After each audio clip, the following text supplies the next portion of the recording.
All right, if you guys go ahead and have a seat, we'll get going here. Middle schoolers, this is going to be a little bit foreign to you guys. We have a program in the high school we started called the SAFE Team, and SAFE stands for Seatbelts Are For Everyone. You guys probably saw some of our team members standing out with a clipboard in the freezing cold with vests on a month or two ago. They were just taking some data for us to have us just. I heard that Mrs. Kansas is traveling around and giving presentations, so I jumped right on it, and we have Miss Christian Fish here. She's going to give a 35 to 40 minute presentation. We've already showed her how awesome Elkhart is, right? And how we're going to win tonight, right? So's Larks. Most impressive thing so far this morning, stopped at the Dairy Cream. That's a really, really great place. I'm very impressed with your fried okra. So that was a good start to my time here. I'm from Wichita, Kansas originally. I was at Topeka yesterday, so it's been quite a drive to get here, but I am very excited to be here and to spend some time over in western Kansas for the rest of the weekend and into the next week. So if you guys have any other things I should check out while I'm over, I've got a few hours afterwards, so. Okay, I'll try. It can't all be food. Can't just eat all day. Okay, so I am going to talk to you about a lot of things today, and some of it you are going to tune me out, and I'm just asking, try not to, okay? Because this is really, really important, and I'm going to do my best to make it fun and informative, and I'm going to ask you guys to answer questions. I'm going to ask you guys to be part of it. You guys are about to be really impressed with your SAFE team later. It's going to be fun. So everyone just give me a big smile and say, yeah, we're so ready for this. They're like, she's going to tell us to put our phone away. Gosh dang it. Okay. So I want to talk to you a little bit about the Miss Kansas organization. So has anyone ever watched Miss America on TV? A few. Okay. What do you think about when you see Miss America? Just throw them out. Okay. The boys always answer first. Anything else? What do you think about when you think about Miss America? Scholarship. Yes, that was the correct answer. Right, there's lots of things we probably think about when we watch all those beauty queens on TV. So I got to be one of those this year. It was pretty fun, but I'm going to talk to you a little bit about specifically the Miss Kansas organization, right? Because we live in Kansas. So we are a nonprofit organization, and we're focused on empowering women to continue their education and to find their own success, okay? So we've got 4 points of this beautiful crown here: style, success, scholarship, service. What we want to see is women succeed. We want to give you all the tools that you need to have the career of your dreams, to continue your education, to do what you want to do for the rest of your life. That's what the Miss Kansas and Miss America organization is all about. So we are the state preliminary to the Miss America pageant. So I got to go to Miss America this year. It was awesome. Miss America Caramund is really, really sweet. She's from North Dakota. People get freaked out because like Miss America will text me, and I get freaked out too because it's kind of fun. So, but we are also the leading scholarship organization for women in the world. In the world, we give out the most money to women to continue their education in the entire world. That's a huge deal. So how many of you are seniors? Yeah, how many of you know where you want to go to college or have an idea? Right. How many of you have it completely paid for? I do, which is awesome. I have all my student loans paid off. I've got the rest of my senior year paid for already before I go back. In fact, I've got some money left over if I want to continue on to my master's program. Not many people can say that.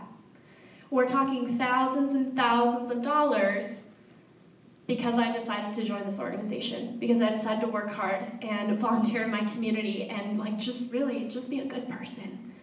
And I won the title of Miss Kansas, and now I don't have to stress about who's going to pay for my education. I get to graduate debt-free from college. And some of you, 7th and 8th grade, I'm sure you're like, that's a ways off, whatever. But you seniors, you probably understand, and teachers especially, they're going, that's cool. That's something you need to do. So if you have any questions, if you want to know more about the Miss Kansas organization, boys, sorry, you can't be Miss Kansas, please come find me afterwards. I would love to talk to you. I've got some cards, some different stuff I can give you, okay? But really consider that. So here's just a few fun photos. People like to see what it was like to be at Miss America. So this is a montage that was made. So I got to represent the Sunflower State in the big pageant. There were 100,000 people at the parade itself. And then there were millions and millions of viewers on finals night. So that was pretty crazy. But as you can see in the big parade, I got to represent sunflowers, which is awesome. I'm going to talk to you a little bit about how I got to be Miss Kansas, right? I didn't just walk in and they gave me the job. I wish. But it was a lot of hard work. So you've got to start at the local level. You've got to win a local competition. It's kind of like any other sport or something. You've got to move up the levels. And so that's what I did. I started when I was 17 years old. One of my friends called me one day and said, hey, I do pageants, and I know you don't, but we need one more girl to do this local so that they can give away 2 titles. And I said, oh, I don't think that's me, but thank you. And she said, well, that's too bad because we already told them you'd do it and we paid for it and it's this Friday.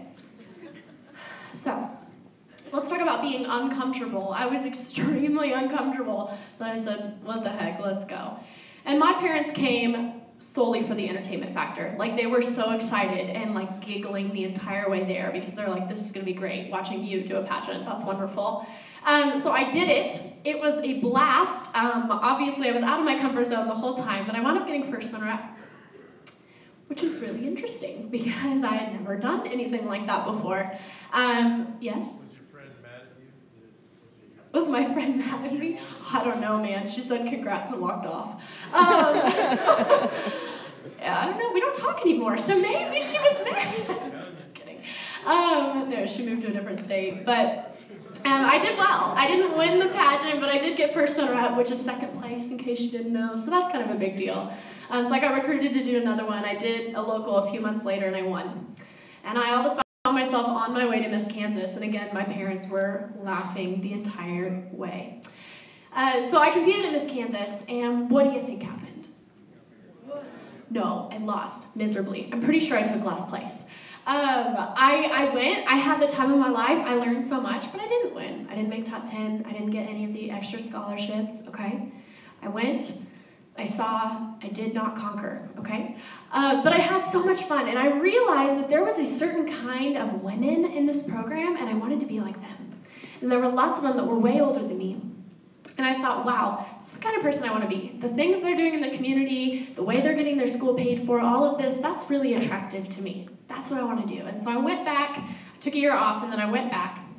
And I worked really, really hard. And I got second runner-up in state, which is so close yet so far away. Because when you're standing there in the top 3, and then they call your name as second runner-up, it's kind of hard. And so I went back the next year, and it's kind of funny. I actually, 2 weeks after Miss Kansas, I went to a snow cone shop. I'm like snow cones are my thing. Like, I love snow cones so much. It's like sad. And I went to a snow cone shop, and there was a little girl with her mom in front of me in line. And I remember this little girl turning to me, and she smiled at me. I had no idea. I've never met her in my life. She was probably like 6 or 7 years old, and she smiled at me, and I burst into tears. And I went and got my car, and I drove home. And I was just crying and crying in the driveway, and my mom came out and was like, oh my gosh, like, what is wrong? And I think at that moment, I realized that I actually did want to be Miss Kansas. See, these past 2 years, it was kind of like, yeah, sure, I'll compete, and I'm going to try my hardest, and it would be cool to be Miss Kansas. But that time at a snow cone stand, I realized exactly what that job was. I realized the kind of impact I could have as Miss Kansas. I realized that I wanted to be that little girl's Miss Kansas because someone needs to tell her her life matters. Someone needs to be a role model for that little girl. And it kind of all of a sudden clicked. And I don't know if you guys have ever had any of those moments where all of a sudden you're like, that makes sense. This is what I want to do. This is what's important to me. But it was a really special moment. And so I came back with fire and fury this last year. I worked harder than I ever have. I did everything I thought I needed to, and I won. Which tells you a few things. Hard work does pay off, in case you were wondering. Sometimes you don't get what you want the first time, or maybe the second time. But eventually, if it is meant to be, if you're willing to work hard enough, if you've got the right heart for it, your dreams can come true, which is really cool, because I can tell you that every single day I wake up and go, oh yeah, I'm Miss Kansas. And it's still really exciting to put this crown on. But what's more exciting is all the things I get to do. The fact that I get to come see you guys today, and we're going to talk about really important stuff. And that's because of the crown. That's because of the power it has. And the fact that your principal said, Miss Kansas, sure, bring her in. And now, you guys have to listen to me. And we get to talk about a few things. So I love my job. I absolutely love what I get to do. I love that my school's paid for. I love that I get to serve my community. I love that I get to wear stylish clothes. Like, that's fun too, I'm not gonna lie. I love that I get to be a role model. That I get to serve people and love people and hug people and say hi to like thousands every day. That is so much fun to me. And so if you guys have any questions about the Miss Kansas organization, please ask. I see lots of beautiful girls in this room, so all of you should be coming to me afterwards. I already talked about the student debt thing, but as you go into college, just know that it's going to happen. You're going to be surrounded by lots of friends who are wondering how they're going to pay off their loans, and this is a really, really good way to do it. So this last year I got $19,000 in scholarships. That's some pretty serious cash for walking on a stage and doing community service and answering a question, okay? It's a big deal. So that is not why I'm here. I didn't come to just talk about myself and my journey. I am here on behalf of the Kansas Department of Transportation. You guys know what that is? Right, okay, so that's the department under the governor that is in charge of all the state troopers. Right, we have lots of education programs, and our whole goal is to make sure that you are safe on the road. Now, there's lots of different departments, and I'm in the behavioral department. Right, so I'm in the department that comes and says, hey, you can prevent a car crash, let's learn how. So, don't ask me about bridges or any of that other stuff, because that's not the department I work for. But what I'm here to do today is to promote safe driving techniques and talk to you about seatbelts. Some of you just tuned me out and thought, great, whatever. But hang in with me, because we are going to talk about why this matters to you. So let's look at some statistics. 4,000 teenagers are killed, and another 438,000 people are injured every year due to texting and driving. What's the population in this town? Does anyone know? 2,000, okay. So your town twice. Dead. Just from texting and driving. Let's talk about how serious that is for a second. Right, especially in small towns, I think you guys can really relate to that number. In Wichita, they'd be like, doesn't sound like much. 4,000. 4,000 teenagers, just teenagers, die every single year from texting and driving. And then 438,000 people injured. Guys, that's a lot of people from a small device. That's a huge problem. Let's talk about this. The highest crash rate of any group is teenagers.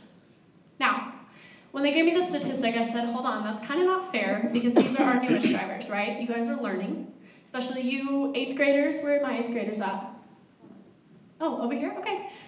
So you guys are going to be learning how to drive soon, right? So we understand that there are things you're going to have to learn, right? We understand that there's a bit of a learning curve, that you're maybe going to make a mistake, and hopefully you've got safe drivers who are in that passenger seat that are helping you and teaching you, okay?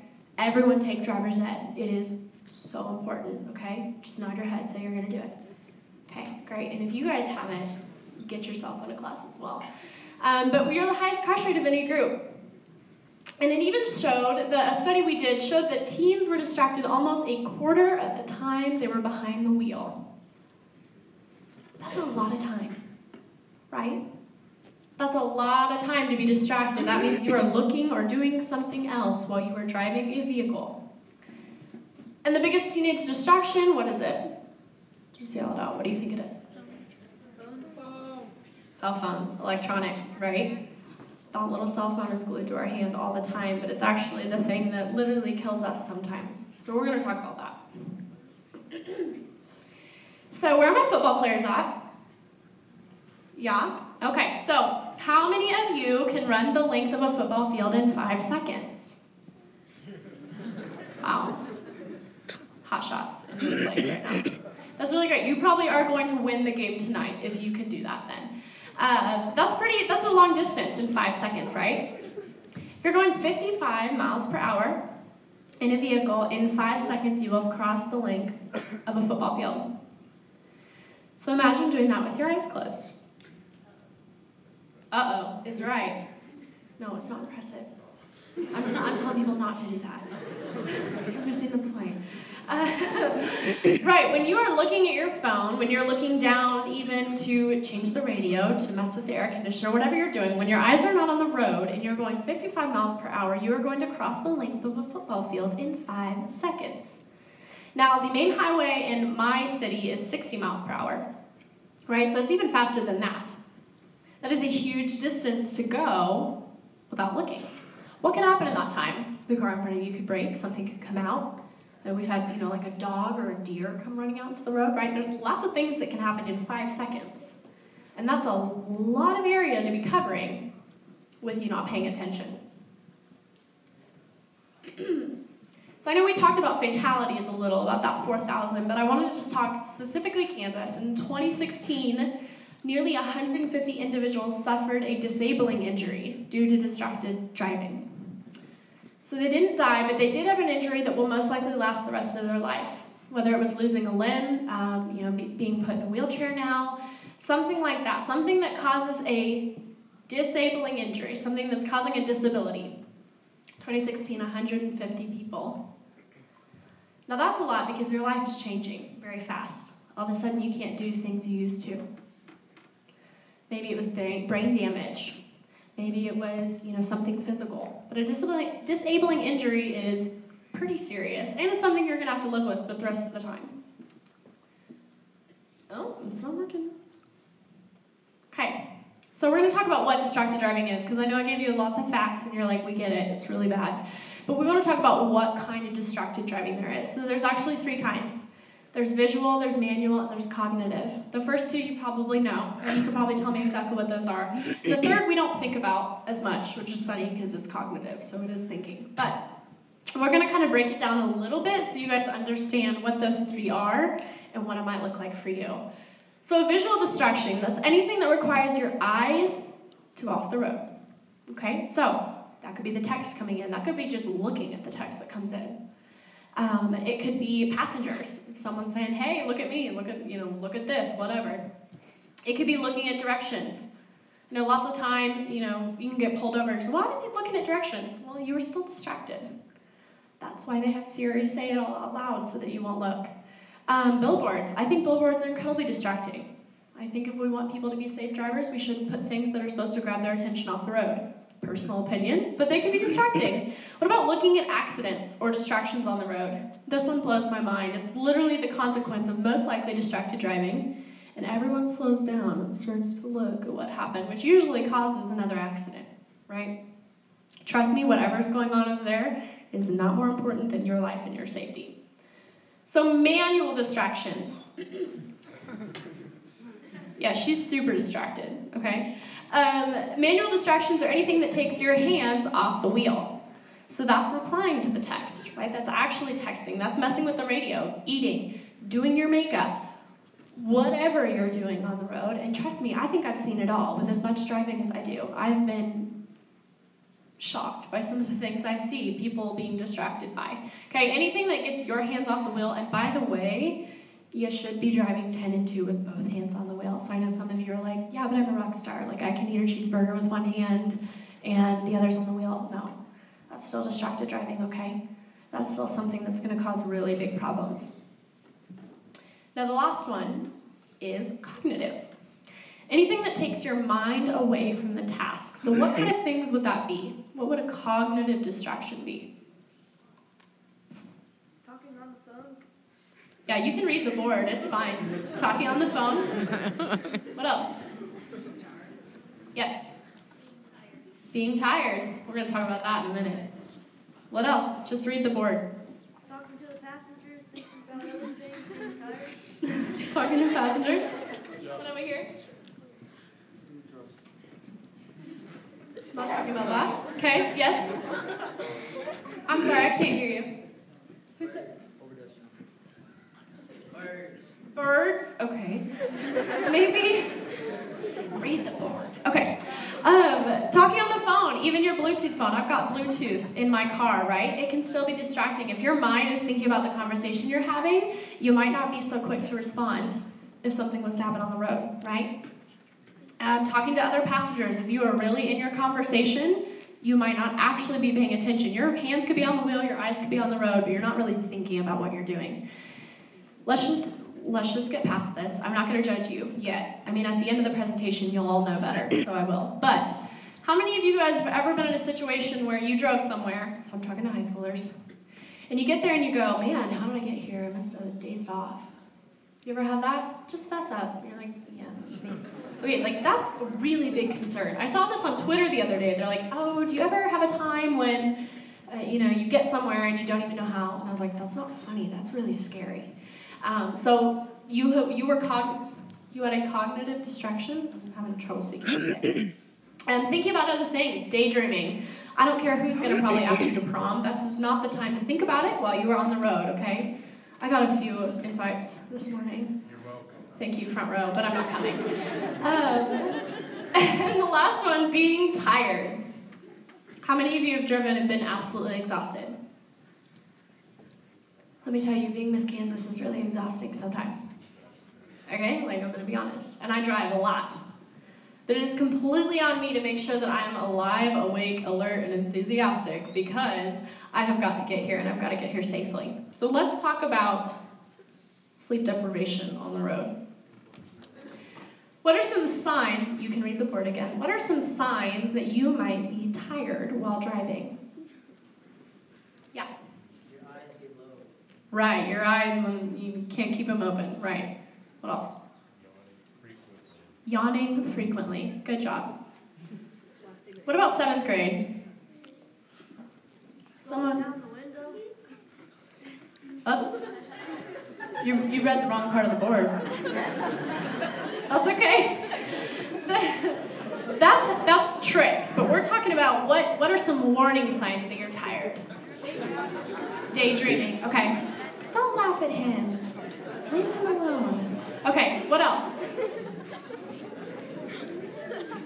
What about being irritable? What about getting cranky? Have you ever been driving and all of a sudden you decided that you're the smartest driver and everyone else is dumb? Yeah? Why did she turn there? This guy is doing that. Oh my gosh, she just cut me off. Whatever, right? All of a sudden we start getting really cranky on the road. That's a really good sign that you're tired. And it's probably you, not the other person. Okay? What about missing signs or missing your turn? Did you know that could be a warning sign that you're tired? Right? Your head's not all the way in that driving, right? If you go right past your exit, there might be a sign, hey, you're not really paying attention. You need to wake up. So what are some ways you can wake yourself up while you're driving? Energy drink. An energy drink? Turn the radio up. I hope your eyes are already open. Yes. Eat sunflower seeds, okay? Slap yourself. Oh my God. What? Slap yourself. Slap yourself? No. in the back, yeah. Put cold water in your face. Cold water in your face? Where are you getting this? You're on the road. Yeah? Stick your head out the window. Stick your head out the window? Okay.